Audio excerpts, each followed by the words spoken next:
নমস্কার, হাইলাকান্দির দর্পণ TV news চ্যানেলের পর্দায় দর্শকদের জন্য এই মুহূর্তে একটি বিশেষ সংবাদ। খবর পড়ছে আমি নিকিতা মালাকার। নাবালিক প্রেমিক যুগলের আত্মহত্যা চাঞ্চল্যকর সৃষ্টি শিলকুড়ি ধরমখালে।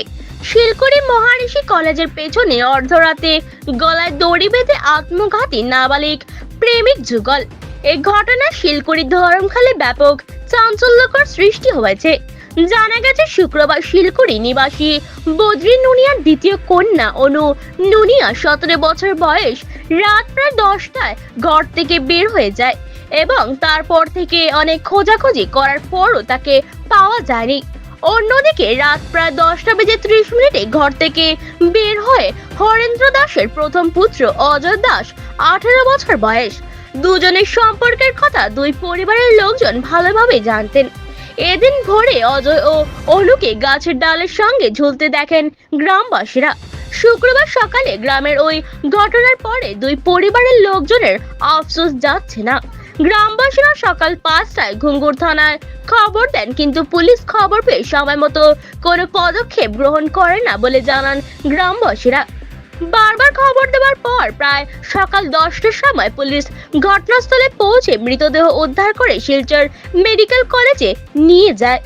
বিস্তারিত দেখুন হাইলাকান্দি থেকে পাঠানো আমাদের প্রতিনিধি শিপ্রিয়ান ডিএসের রিপোর্টের মাধ্যমে হাইলাকান্দি দর্পণ টিভি চ্যানেলের ফেসবুক পেজে। ধন্যবাদ। মারা গিয়েছে ছেলেটা, হে আপনার কি ছেলে ছেলে না, নাম কি? হিরেন্দ্র দাস। হিরেন্দ্র দাস। হ্যাঁ। তো কয়টার সময় বাড়ি থেকে বের হয়েছিল? রাত 10:15 হবে। তারপরে মানে 10:15টার আগে তার মেয়ের বাবা এসেছিল।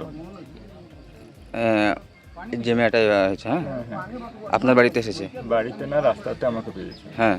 রাস্তাতে পাওয়ার পরে তো আমাকে বলছে যে তোমার ছেলে আমার বাড়িতে যাই, তুমি ছেলে সামলিয়ে রাখো।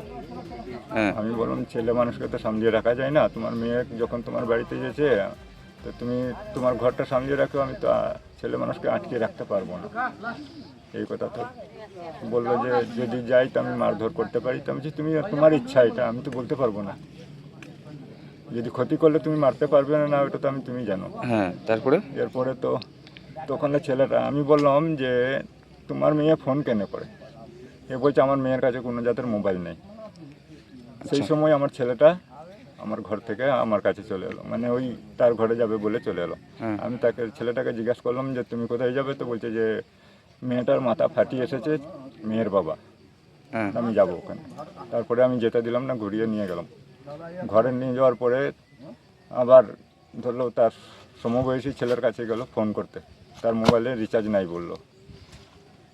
তো এই ফোন করতে গিয়েছে আর ঘুরে আসে নাই, মানে শিলকুড়ির দিকে যাওয়ার রাস্তায় যাই নাই, ধরমখাল দিকে রাস্তা গিয়েছে। আমরা বারান্দাতে বসে আছি, ঘুরে আসে নাই।